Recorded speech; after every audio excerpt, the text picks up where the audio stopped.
Começamos? Boa tarde a todos e a todas. Vamos iniciar aqui nosso bate-papo, né, com o tema precificação e recebimento de honorários em tempos de crise. Vou convidar a doutora Tatiane Godard, nossa conselheira federal, professora de gente. Doutora Tati, cadê a senhora? Estamos chamando a Tati aqui. Olá, doutora Tati, tudo bem? Olá, tudo bem, Cândido? Tudo bem, Já falei pessoal? aqui que nosso tema será precificação e recebimento de honorários em tempos de crise. Já fiz sua apresentação, né, como conselheira federal, professora de Direito Civil, professora de coaching também. Queria agradecer aqui, em nome de mim, de Tati, a OAB, né, pelo presidente, pelo vice-presidente, doutor Inácio, doutora Ana Lúcia, a Ascom, né, na pessoa de Rebeca, de Eric, de Sara, que dá o suporte aqui para a gente. E a doutora Tatiane Godard, que na verdade foi quem idealizou, né? Apesar de eu estar fazendo a apresentação, né, esse convite para a doutora Tati, para mim, para a gente bater um papo sobre a questão dos honorários, né, em tempo de crise. Então, na verdade, o agradecimento vai para a doutora Tati. E aproveitando também agradecer a minha esposa, que fez toda a logística aqui, para a gente receber Eric aqui em casa, com os quitutes, né, para a gente. Isso é que é uma companheira, o resto é brincadeira. Ó, se não fosse ela, tá Mariana, vendo? que apesar de médica, sabe mais direito que eu. Com Doutor César certeza. Brito, um abração, prazer em tê-lo aqui, uma honra. Doutor César Vamos só lá. aparece pra gente ficar nervoso nas lives, meu Deus do Né? céu. Mas vamos lá, vamos tocar. Chega, vou tomar Pessoal? meu café agora. Então, vamos tocar sobre esse assunto, né, que, na verdade, nesse tempo de pandemia, todos estão se perguntando como cobrar honorário, né, como precificar, como receber honorários, como estão os alvarás, bancos, né, nesse tempo de crise, né, em que tudo é extraordinário, tudo é exceção. Né? Então, passados os agradecimentos, vou passar para a doutora Tati para a gente bater esse papo. Doutora Tati. Boa tarde, pessoal. Boa tarde, Cândido. Obrigada, tá, por ter topado aí esse projeto, né? Na verdade, a gente precisamos falar sobre honorários, né? Será que só sou eu que estou com dificuldades ou a galera aí também está com... Então, essa abordagem, na verdade, tem tudo a ver, né, com o trabalho que eu já desenvolvo nesse processo de coaching para advogados, de trabalhar uma melhor qualificação do advogado, uma melhor compreensão da advocacia. E toda essa atuação nossa perpassa pela questão dos honorários, né? Eu acho que esse momento é um momento que eu tenho ouvido algumas colegas, né? Inclusive a minha própria realidade, a realidade do escritório, que acaba não sendo diferente da de ninguém, né? Todos nós temos nossos problemas em dimensões diferentes. Então, quando eu comentei com o Inácio, na hora ele topou, né? Ele achou bem interessante, até porque não tinha tido essa temática ainda pela nossa OAB Sergipe. E logo em seguida convidou você e estamos aqui, né? A tua comissão tem tudo a ver com esse tema, é uma preocupação também da tua comissão, né? Porque a gente precisa cada vez mais, a gente sobrevive disso, né, Cândido? Então precisa cada vez mais dar conta do que a gente pode fazer, né? Ao invés de ficar reclamando e assistindo todos esses acontecimentos que estão aí, nos afeta diretamente, mas o que a gente pode fazer, afinal de contas? Eu gosto muito de propor soluções, né, para que a gente possa sair desse cenário e ter uma condição melhor de trabalho. Exatamente. Então, vamos começar. Bom, partindo dessa... deixa eu só, antes de começar, doutora Tati, me apresentar. Meu nome é Cândido, né, eu sou conselheiro seccional e presidente da Comissão de Combate ao Aviltamento com Honorários. Né? Digo sempre que a nossa comissão é a cereja do bolo, né? A gente tenta combater exatamente o aviltamento de honorários. Doutora Tati estipulou algumas perguntas aqui, a gente vai interagindo com o pessoal também, né, doutora Tati? E vão fazendo perguntas, a gente está aqui para aprender também, bater um papo, na verdade é um bate-papo. Claro. Então... Se alguém quiser fazer alguma pergunta, né, Cândido, pode fazer, aí se estiver anotando, eu vou anotando e a gente vai respondendo aqui na medida do possível. Também está nos ajudando. Tati, doutora Tati, na verdade, eu nesse tempo de pandemia, fazendo algumas reflexões.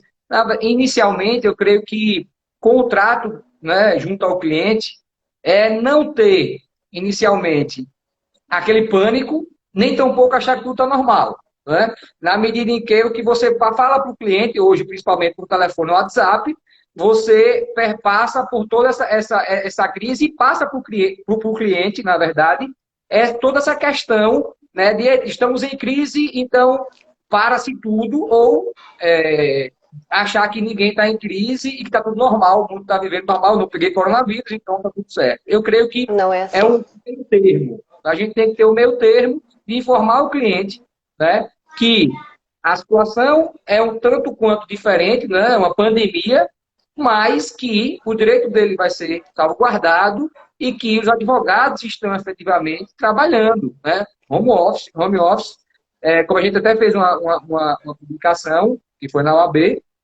e a questão de como passar para o cliente, eu creio que essa não calma, nem também o estresse extremo de achar que o mundo acabou e que está tudo errado, ou que o tribunal parou, né? Os fóruns pararam, fecharam, não. Vamos lá, qual é a sua demanda, né? Inicialmente, eu acho que um ponto de partida nesse início, para a gente partir dessa premissa, é a tabela do OAB. Inclusive, tem uma pergunta de Jorge Coelho aqui. Boa tarde. Por que não atualiza a tabela do OAB Sergipe? Certo? É uma pergunta de Jorge Coelho, que a gente vai anotar aqui. E a outra pergunta de Aurélia. Deixa eu só ver aqui a pergunta, porque a gente Sobre já a vai... fiscalização de honorários, né? Como é que a OAB tem fiscalizado essa questão dos honorários, né? Pronto. E aí, essa tabela da OAB, deixa eu só explicar rapidinho, ela já está com o pedido do presidente para a nossa comissão atualizá-la, certo?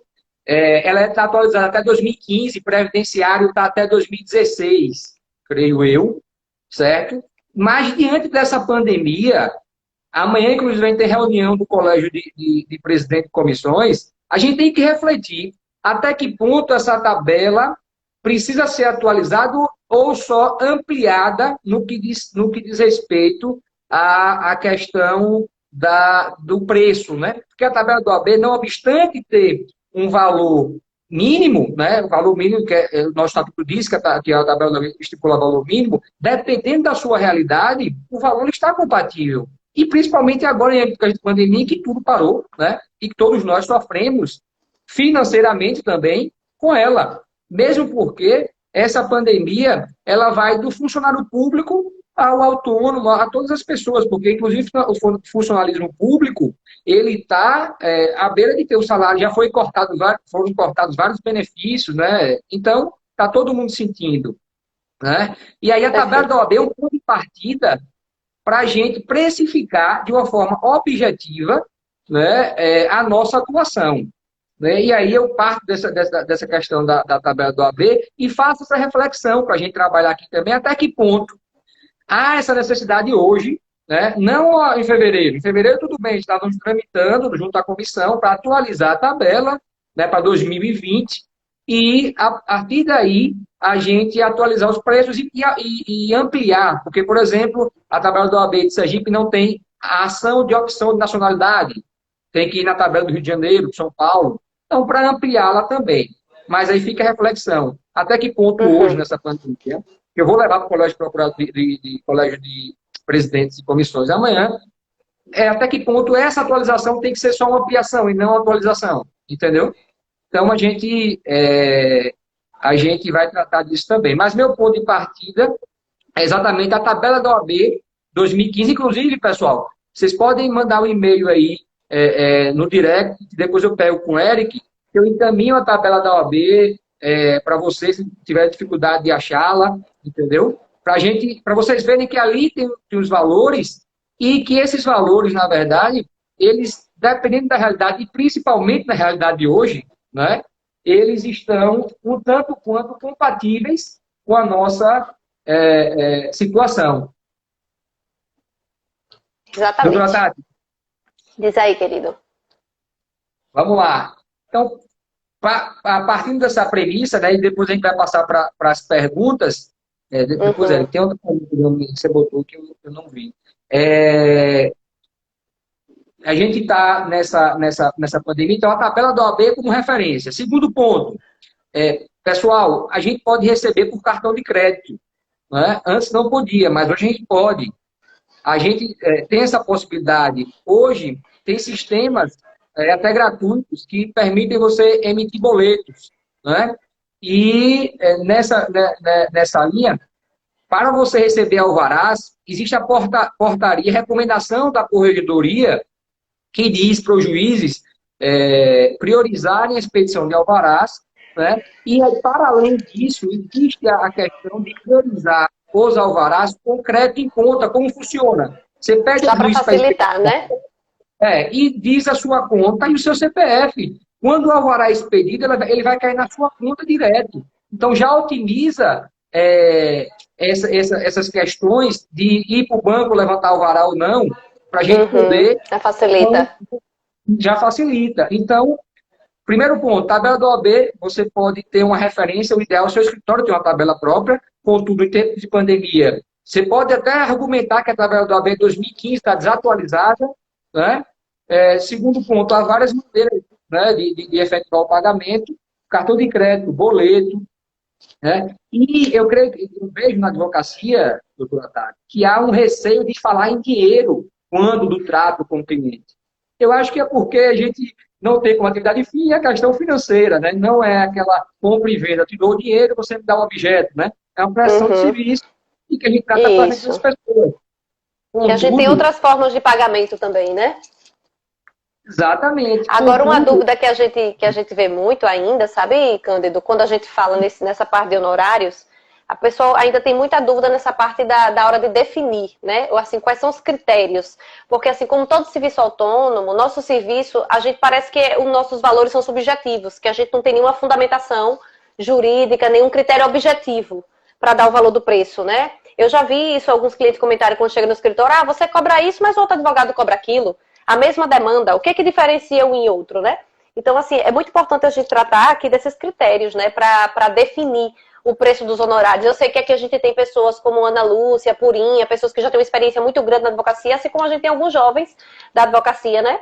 E eu acho que em tempos e outros a gente acaba ficando com um pouco de dúvida nessa questão dos critérios para definir. Você já colocou o nosso referencial mínimo aí, muito bem, que é a tabela do OAB. Né? Inclusive, quando eu falo isso, alguns criticam, né? Mas porque a tabela do OAB está desatualizada em 2015, gente, ela é uma referência. Ela é um referencial mínimo porque ela é criada com base ela é discutida no Conselho Seccional do OAB Sergipe, né? Inclusive, na época eu participei dessa discussão, é evidente que os preços aumentam, as coisas têm um dinamismo da nossa vida, mas a tabela do OAB é um argumento sólido, objetivo, e que você pode passar para o seu cliente na hora de você justificar e fundamentar seu preço, como referencial mínimo.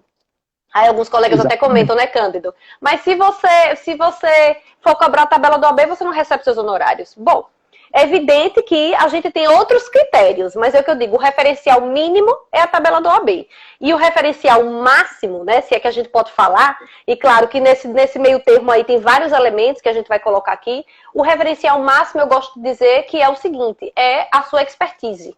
Né? É a sua qualificação, é a sua competência técnica como advogado. Então, é evidente que um advogado que acabou de sair da faculdade nunca vai cobrar o mesmo preço de um advogado que já alcançou, por exemplo, um doutorado, um pós-doutorado, né? Um professor. Então, são condições diferentes que a gente precisa entender. É natural, né? Que toda profissão, toda carreira, ela tem o seu começo, o seu meio e seu fim.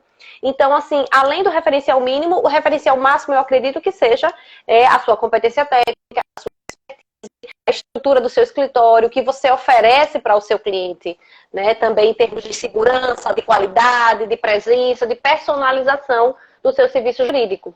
Então, são dois critérios bem interessantes para a gente começar nosso bate-papo aqui. Eu não sei se o pessoal concorda, se alguém tiver alguma experiência em falar sobre isso. Eu vi algumas perguntas aí. Agradecer a participação aí do doutor Luiz Viana, doutora Glícia, doutora Aline Prado, Érica Teles, Ana Lúcia, né, nossa grande vice-presidente Purinha. E a Aline perguntou, inclusive, doutora Aline Prado, sobre a questão dos contratos de partido, né? É um dos pontos que a gente vai tratar, mas a sua importância do contrato de partido, né? Doutora Andréa Leite, um grande abraço. E o contrato de partido, né, todos sabemos, na verdade é um contrato que você recebe mensalmente pela prestação de serviço jurídico, pela assessoria jurídica. Né? Exato. A importância Exato. desse contrato, principalmente hoje em dia, é que ele dá uma solidez, uma estabilidade financeira mensal. Né? Então, doutora Bruna Menezes, seja bem-vinda. Então, o contrato de partido ele é importante na medida em que ele dá uma estabilidade financeira ao escritório. Agora, alguns pontos do contrato de partido, eles devem ser colocados. Quais sejam a quantidade de horas trabalhadas ou a quantidade de processos, porque, do contrário, esse contrato de partido ele pode se tornar um contrato muito oneroso para a banca. Por quê? Vamos supor que para um determinado cliente a gente cobre 2 salários mínimos, mas o cliente nos demanda diariamente. Então, o tempo que você perde por 2 salários mínimos diariamente, ele não compensa essa segurança mensal que você tem. Então, por isso que a doutrina que trata desse assunto diz, ó, contrato de partido ele é importante, porque dá uma estabilidade financeira, mas é preciso estabelecer limites. Porque se não houver limites, o cliente, obviamente, vai aproveitar o máximo e, às vezes, o contrato vai ficar oneroso para a banca. E como qualquer outra atividade, eu gosto sempre, quando eu atendo clientes, falar, primeiro que aquela teoria que o corpo fala, né? Então, quando a gente vai conversar com o cliente, obviamente que o primeiro ponto é o problema do cliente e a solução para a qual temos, para aquela questão dele. Né? E o segundo ponto olha, quanto aos honorários, a gente tem as possibilidades e tratar naturalmente, que eu vejo que, na verdade, muitos colegas têm receio de falar sobre honorário de dinheiro, né? E acaba gaguejando na hora da reunião. Não, olha, vamos tratar os honorários, enquanto os honorários se preferem de tal forma, de partido, ou o contrato, obviamente, pode ser de risco, né? Aqui ao final, ou o contrato de uma entrada, e ao final chega-se ao percentual, mas o fato é que o honorário ele tem que ser tratado de uma reunião com o cliente de uma forma natural. E eu sempre faço um paralelo, eu tenho clientes, os colegas devem ter clientes que são comerciantes, por exemplo. Eu faço, ó, o senhor tem o seu comércio, você não pode deixar de cobrar, senão o senhor não vive. Da mesma forma, somos nós advogados. O que eu posso fazer, o que o senhor pode fazer enquanto seu comércio, diante do seu cliente antigo ou parente, inclusive é interessante para os parentes, é aquela coisa, ó, é como o senhor que é comerciante, meu primo, você não vai deixar de cobrar aquele produto que você vai me entregar, mas você vai dizer, Cândido, para você, o meu lucro, que seria de 20%, eu vou baixar para 10%. Mas você não pode jamais deixar de ter algum lucro, algum ganho, porque senão você não vive. Eu sempre faço esse paralelo com os clientes para poder eles entenderem como é uma relação como qualquer outra. Ó, o senhor que é comerciante, tem uma empresa de frota de caminhão. Se for um amigo que lhe peça, você não vai deixar de cobrar. Você pode cobrar um valor menor. Então você vai cobrar. Familiar, claro, que tem pro bono, é outra coisa. Você vai fazer gratuitamente. Tem os amigos, os irmãos que você não vai cobrar. Contudo, é preciso fazer essa cobrança. Então, precificar. Exatamente. Precificar é o calcanhar de Aquiles, né? De todos nós advogados, né? Como você falou, não é porque a gente exerce uma função, né, uma função essencial à justiça, né, que nossa profissão está na Constituição, que a gente tem um lado social muito grande de administração da justiça, que a gente não vai cobrar os nossos honorários. Eu também sinto isso, sabe, Cândido? É como se a gente tivesse vergonha de colocar o serviço jurídico ali, né? E a gente não pode tratar dessa forma, porque é esse comportamento que acaba vilipendiando, né, o valor do profissional da área jurídica. Não é à toa que muitos entendem que advogado só deve estar atrelado ao trabalho processual, litigioso, à demanda judicial, quando, na verdade, até o momento que a gente está vivendo, né, nos ensina, nos impulsiona, né, a trabalhar de forma extrajudicial, na advocacia de assessoria, na advocacia consultiva. Então, eu costumo dizer que para você precificar, né, os seus honorários e ter a consciência tranquila de que você parte de critérios objetivos, além dos referenciais mínimos e máximos, Cândido, a gente pode trabalhar também outros elementos, como, por exemplo, qual é o benefício econômico que a parte vai ter na demanda que você vai ajuizar. Então, assim, o cliente chega lá para poder ter uma indenização, para ajuizar uma indenização que você avalia, segundo a demanda jurídica dele, que ele vai receber em torno de 6 mil.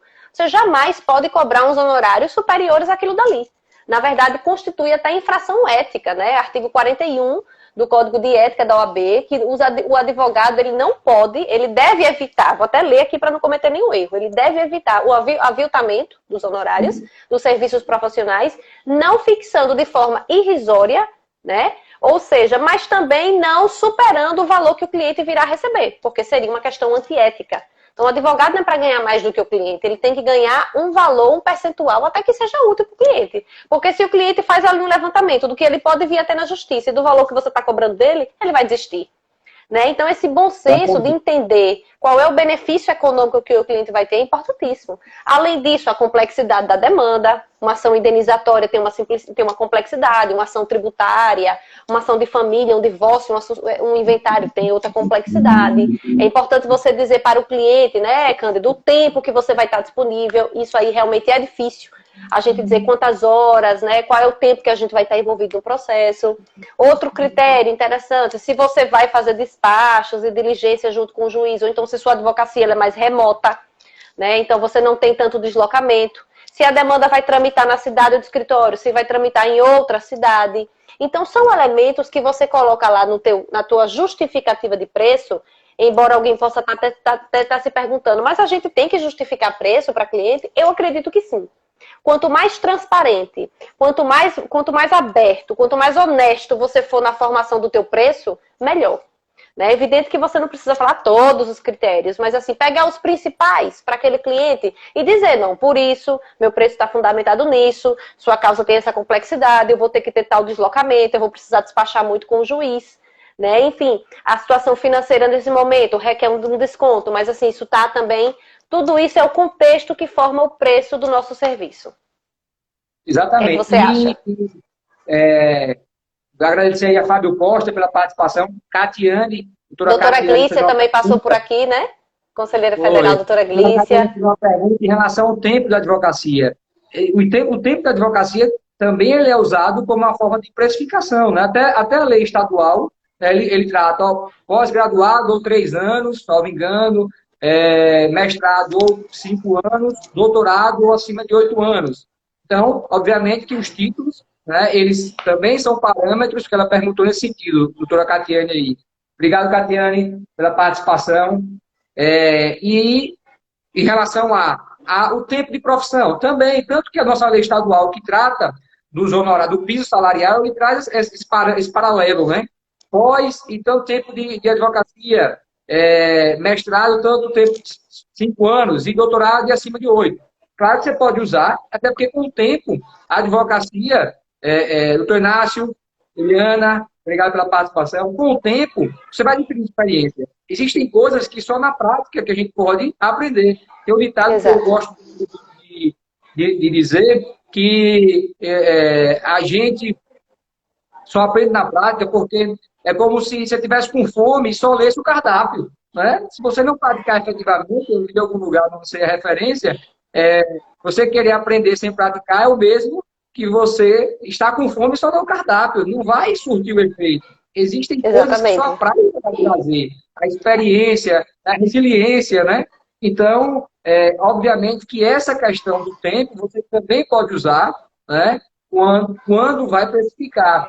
E agradecer a participação de Patrícia França aqui em Noronha, que está participando com a gente aí.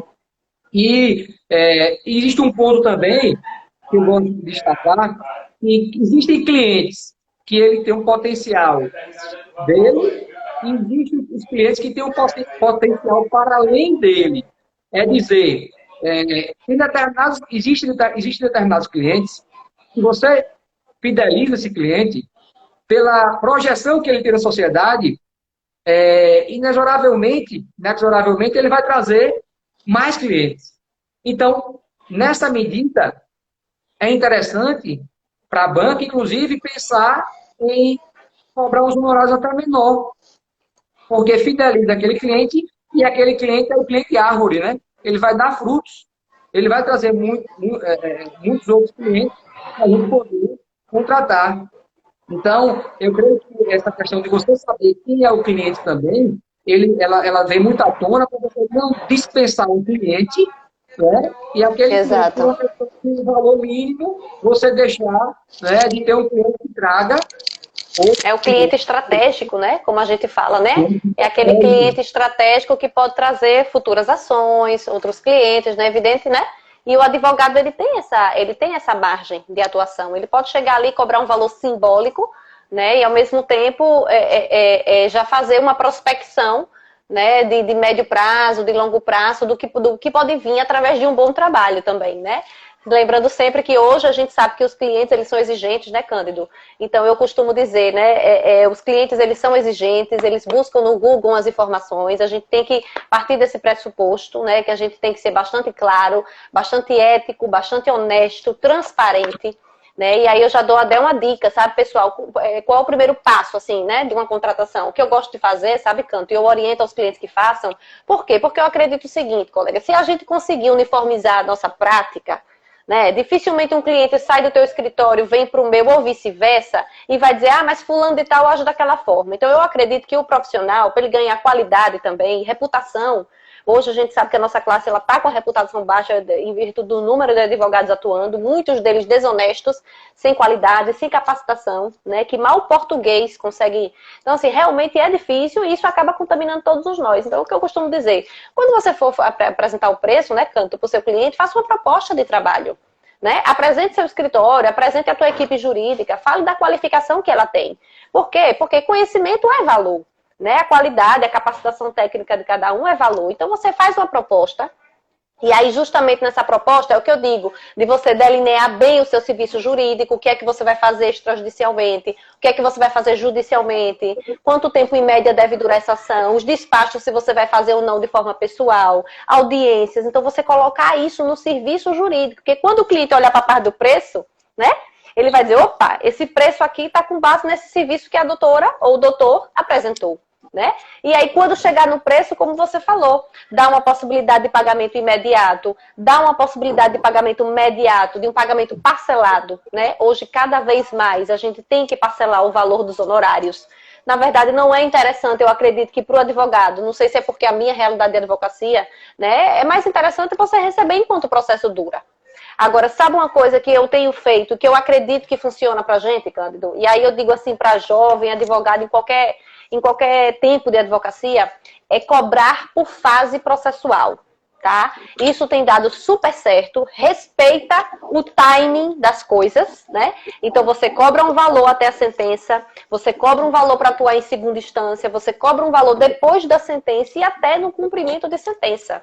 Então, nem você vai jogar o valor todo da tua demanda ali de vez para o cliente, que muito provavelmente não vai conseguir pagar, principalmente agora, né, nesse momento de recessão econômica que a gente vai vivenciar, ou já está vivenciando, e aí você consegue diluir o valor do seu serviço jurídico. Dilui o valor do seu serviço jurídico. É justo, é transparente, está condizente com a nossa atuação, no escritório, de acordo com a fase do processo. Né? Então é importante que a gente seja claro, apresente proposta de trabalho, informe ao cliente quais são os custos. Muitas vezes a gente não informa o cliente os custos do processo. A gente fala dos nossos honorários quando o cliente daqui a pouco vai ver, ai meu Deus do céu, tem custos iniciais? Tem custos iniciais. Ou então a gente cobra 8 mil do nosso cliente, olha que incoerência, e pede justiça gratuita para ele. Então a gente tem que aprender que ou esses exemplos começam da gente, né? Ou então a gente realmente acaba dando um tiro no próprio pé. E dizer para o cliente, olha, realmente aqui você não vai conseguir justiça gratuita, mas eu posso conseguir um parcelamento de custas para você. Então, se você vai parcelar o valor das custas processuais para o cliente, por que não parcelar os seus honorários?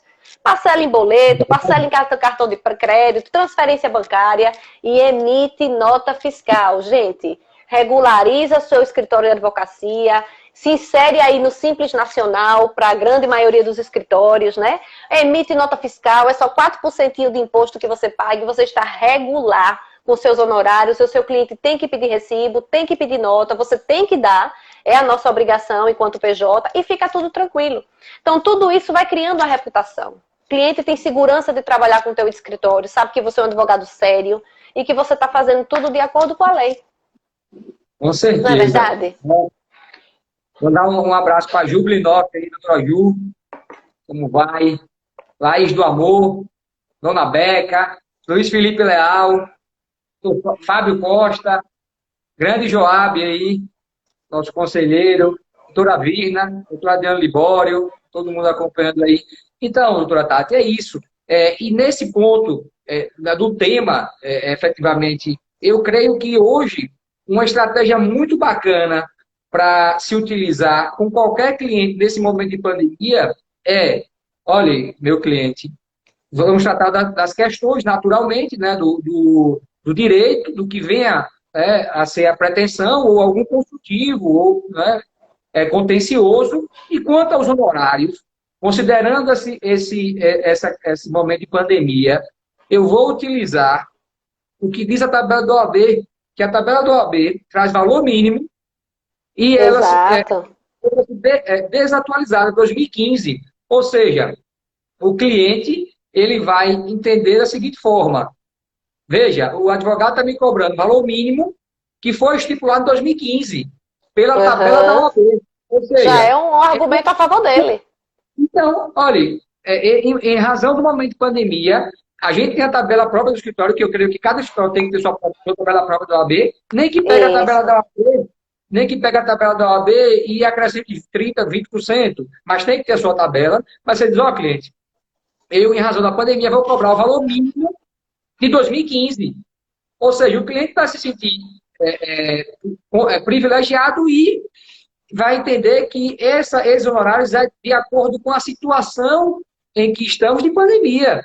Né? Exatamente. E para além da pandemia, é um argumento que você pode utilizar para amigos, colegas, pessoas da família e dizer, olha, é o mínimo, né, que a nossa ordem estabelece e ainda é de 2015. Então, tem essa questão do mínimo 2015. E você já quebra logo a resistência, né, Cândido? A gente já quebra logo a resistência, porque assim, inclusive, e sustentar isso, porque eu já tive clientes que disseram, doutora, realmente não tenho condição não, esse valor, tá? E eu digo, ok, não tem problema, a gente tem que dar liberdade ao cliente. Veja, nesse momento é muito importante o advogado também não se vilipendiar. Então, cada um, Cândido, aqui, certo? Cada um com sua experiência, com sua expertise, com seu tempo de advocacia, sabe o quanto se dedica a um processo. Isso é subjetivo, né? A gente nunca vai conseguir mensurar para o cliente, né? Muitas vezes a gente está despachando o processo do cliente e o cliente nem sabe. Às vezes é um erro nosso também a gente não ser transparente de como a gente trabalha. Porque no final das contas, você vai chegar um momento que o cliente vai rejeitar o preço que você cobra e você vai ter que ter firmeza de dizer, ok, tudo bem, eu agradeço, mas assim, infelizmente eu não posso baixar desse valor. Então não é você ser intransigente, é você saber qual é o teu valor. O quanto você vai se dedicar para aquilo dali, né? E falar para o cliente que, na verdade, existe toda uma estrutura por detrás, porque o que acontece com a gente? Nossa profissão, ela é pessoal, não é impessoal. Quando o cliente vai até você, Cândido, ele não quer contratar necessariamente o teu escritório, ele quer contratar você. Só que você tem o custo do processo no seu escritório. Então, quantas vezes eu falo para o meu cliente, esse processo no meu escritório custa tanto. Aí ele olha assim, como assim custa tanto? Eu não só sou eu envolvida. Então tem minha sócia, que trabalha em todos os processos, tem a banca de advogados, tem o estagiário, tem um software jurídico que a gente paga para que o seu processo seja recebido no escritório, né? Então, assim, tem todo um andamento. Agora, veja, não adianta você colocar tudo isso se você não dá conta de sequer comunicar ao seu cliente do andamento do processo dele. Então, assim, a gente tem elementos seguros que essa jovem advocacia tem que estar muito atenta, que são elementos objetivos, que fundamentam, né? Então, nem é aquela situação de você meu valor é 5 mil, meu valor é 4 mil, meu valor é 2 mil por isso, por isso, por isso, por aquilo. Não. É você ter isso aqui como carta na manga. Porque se o cliente perguntar, mas como é que você constitui esse preço? Aí eu vou dizer. Né? No meu caso, quando eu faço a proposta, Cândido, eu já coloco na minha proposta de honorários, certo? Eu já coloco os critérios. Então, o cliente dificilmente justifica para mim o valor do meu preço. Ele vem fazer uma contraproposta de forma de pagar, né? Ele sempre vem fazer uma contraproposta de como eu posso pagar esse valor. Mas, normalmente, ele entendeu com base em que eu cobro esses valores. E isso serve para jovem advogado ou para advogado com experiência. Não tem problema. Pois e outro ponto também que eu queria destacar, até aqui em Noronha está com a gente aí, o presidente da Comissão de Apoio à Advocacia Dativa, uma abração que, na realidade, para a advocacia dativa hoje, eu até fiz uma petição que vem dando certo e, se quiser mandar o e-mail, a gente manda o modelo da petição, que é o seguinte raciocínio. Veja, a PGE respondeu ao ofício da OAB dizendo que, né, está solícita a causa da advocacia privada e a causa da advocacia dos ativos. Concomitante a isso, existe o ato da Corredoria 73, o ofício circular 73, que diz que para priorizar os alvarás, né, em crédito em conta e liberar o alvará. Mas tem juízes que fazem o seguinte, o dinheiro, a RPV é emitida para pagamento, expira-se o prazo, então o próximo passo seria bloquear. Mas tem juízes que, por cautela, diz assim, intime-se a Fazenda Pública para, em 5 dias, justificar porque não pagou ou se pagou. Não existe legislação para isso, é uma cautela do juiz. O que é que eu fiz e deu certo? Juiz, e aí a gente, doutor Kim conhece nosso trabalho, a gente escolhe modelos, não para a pessoa para colar, mas porque você tem um núcleo duro, né, de algo para você desenvolver. Juiz, já passou o prazo da RPV, a PGE tem ciência que existe a pandemia, a resposta para a advocacia aqui, para o presidente da OAB, e esse prazo é um prazo que o juiz tem uma precaução, mas não tem legislação para isso. O fato é que o próximo passo é Bacen-Júri. Então, pede que reconsidere o despacho e já faça o Bacen-Júri para expedir o alvará crédito em conta. Minha conta é tal, CPF tal. Surtiu efeito, o juiz foi concluso, o juiz acatou e mandou bloquear e liberou o alvará. Então, a gente está à disposição também para liberar. Você manda um e-mail no direct aí da OAB, que ele que passa para a gente, da petição com fundamento e com os atos normativos, né? Com a tabela, e a tabela do OAB também, que tudo que a gente está aqui disponibiliza, dando, né, essa agilidade no recebimento de alvará por parte do ativo também, entendeu? Então é importante que saiba isso, principalmente os advogados ativos, que estão com necessidade de receber e está esperando 5 dias. 5 dias foi dado dia 17 de março, só vai acabar agora em 15 de maio. Então, tem que ter essa precaução, esse tino de você saber que esse prazo é apenas uma precaução do juiz e tem esses vários atos. É bom ler os atos do tribunal, porque você vai percebendo o que você pode aproveitar. Entendeu? Então, que Noronha, tá aí a resposta. Um abraço para Eusevi, Thaís e Andrade. Beijão, pessoal que está nos acompanhando aí. E vamos tocando. Doutora Tati. Diga, doutor Cândido. Então, eu vi alguém perguntando aqui, Cândido, não sei se você viu, sobre uma questão de pagamento de consulta. Não sei se foi a doutora Marta Soraya, que é uma grande advogada, com experiência. Eu não sei qual foi direitinho a pergunta, mas outra coisa que a gente precisa alertar é justamente isso, né? Nosso trabalho é um trabalho de consultoria, de assessoria. A gente fica muito preocupado com a advocacia litigiosa, judicial, mas a gente não sabe o quanto o advogado ele é necessário extrajudicialmente.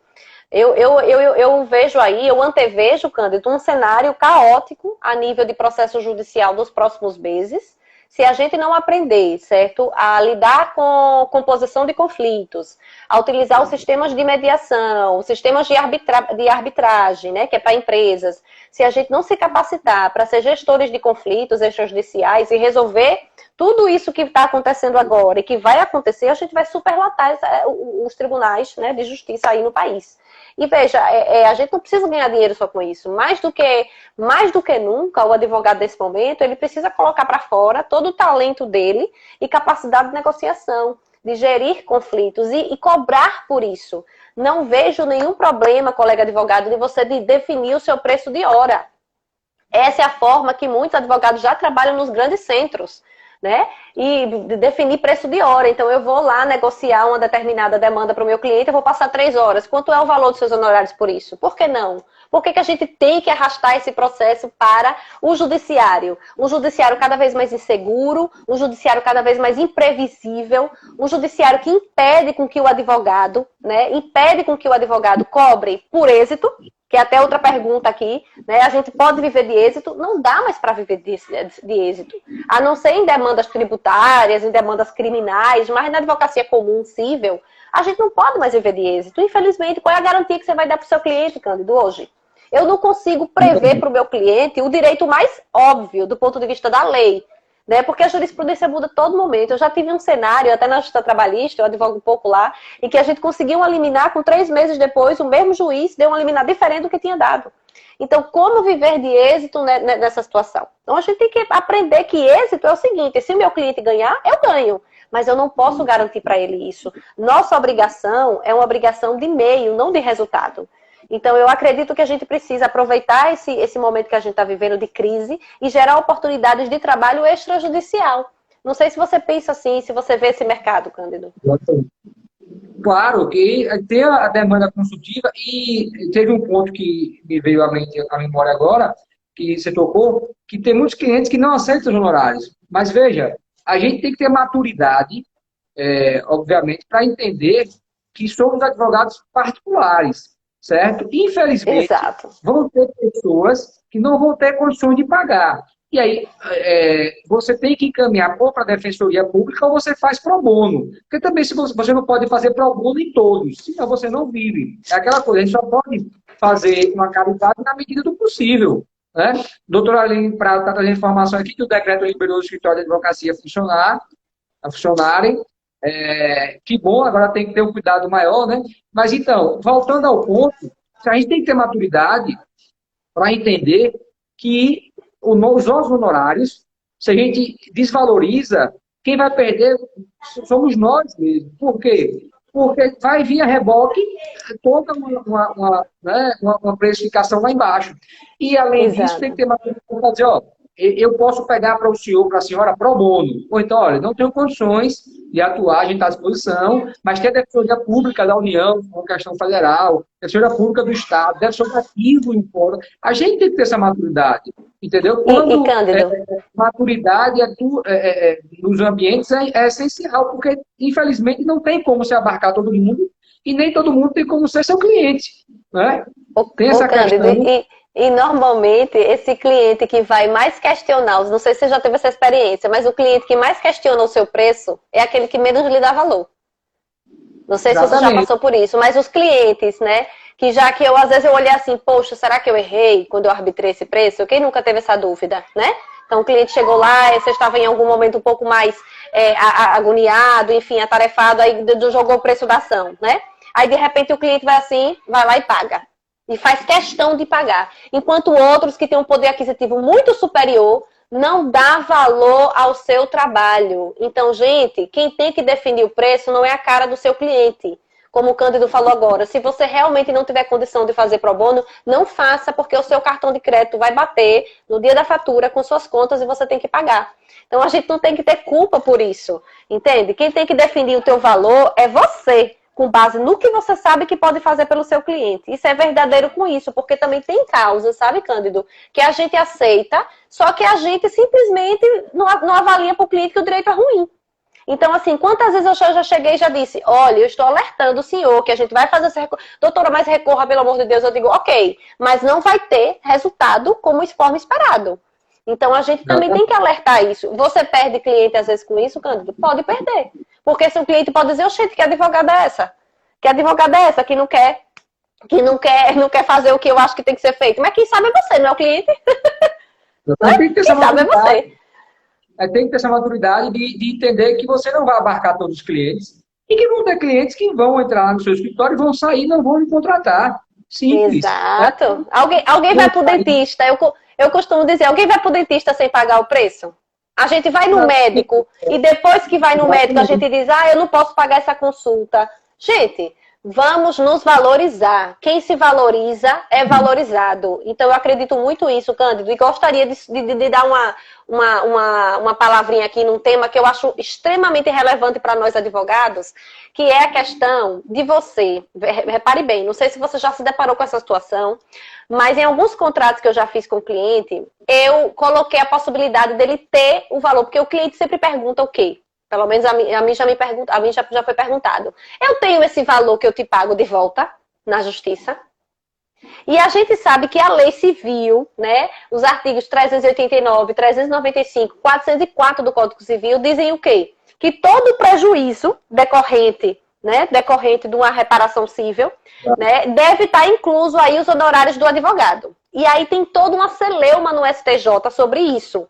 Até 2012, Cândido, o cliente poderia ter devolvido o que ele gastou com os honorários de advogado. E aqui eu não estou falando dos honorários sucumbenciais, que pelo Estatuto da OAB é nosso, né? E não tô falando, eu estou falando dos honorários contratuais. Até 2012, até um voto aí que foi capitaneado pela ministra Nancy Andrighi, ela disse que os honorários contratuais, certo, são do advogado, agora tem que respeitar a tabela da OAB, porque não podem ser abusivos.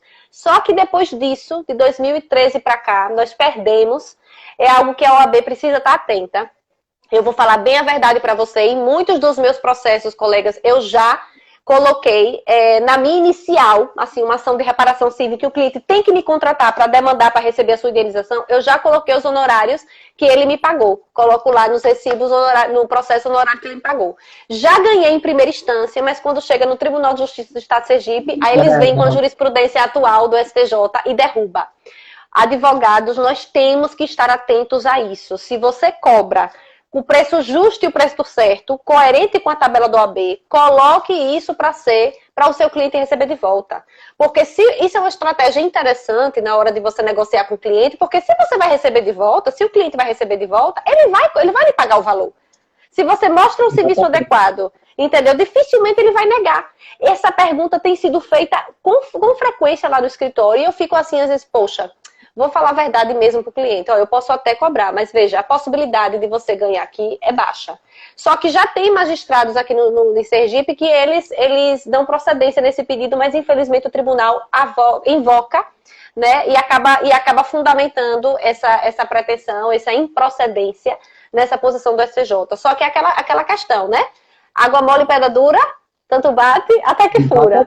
Se todos nós começarmos a fazer isso, essa jurisprudência pode voltar a ser analisada, certo? E isso vai trazer para a gente uma possibilidade de cobrança com muito mais segurança e com muito mais satisfação para o cliente. Doutora Tati, eu sempre digo, quem faz jurisprudência é quem tem capacidade postulatória, né? Advogados particulares, públicos, Ministério Público na sua atribuição. Porque, por exemplo, a grosso modo, o que é um processo? Um processo é o autor com a tese, o réu com a antítese. A sentença é a síntese. Então, perceba, ela não pode nem ser fora do pedido, senão é extra petita, nem abaixo do pedido, senão é citra petita, e nem além do pedido, senão é ultra petita. Então, quem é que faz jurisprudência? Se a sentença é a síntese? É quem tem a capacidade postulatória. De modo quem leva a pretensão. Quem traz as teorias, quem traz as teses, são, na maior parte, né, obviamente, os advogados. Cada um na sua atribuição de capacidade postulatória.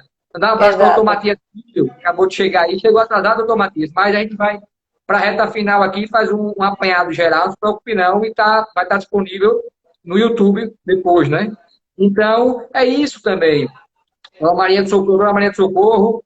Então, a gente tem que entender que, em época de pandemia, né, doutora Grace Munique, seja bem-vinda, época de pandemia, o ponto central é você mostrar ao cliente que você está cobrando um valor mínimo de uma tabela de 2015. Perceba, meu cliente, eu estou no dia da pandemia, considerando que existe toda essa questão que atinge a todos, né? Meu amigo Marcos Mota, um abração. Eu tenho como referência a minha tabela da OAB, que ainda está de 2015, defasada, e traz valores mínimos. Ou seja, é o mínimo de 2015. Olha aqui, se você imprime a tabela, né, e é o que eu sempre bato nessa tecla, a gente tem que ter a tabela no nosso computador, né, além da tabela, ter essa posição que eu falei, o dativo, né, para receber os honorários logo, passando por cima daquele prazo que o juiz dá por mera liberalidade. Né, honorários. Façam o contrato de honorários. E o contrato de honorários ele é tão simples que não precisa nem testemunha. Basta o advogado e o cliente título executivo extrajudicial. Né, está no nosso estatuto. O artigo 24 do nosso estatuto diz, é só assinar o advogado e a parte que é título executivo extrajudicial. E tem privilégio. Entendeu?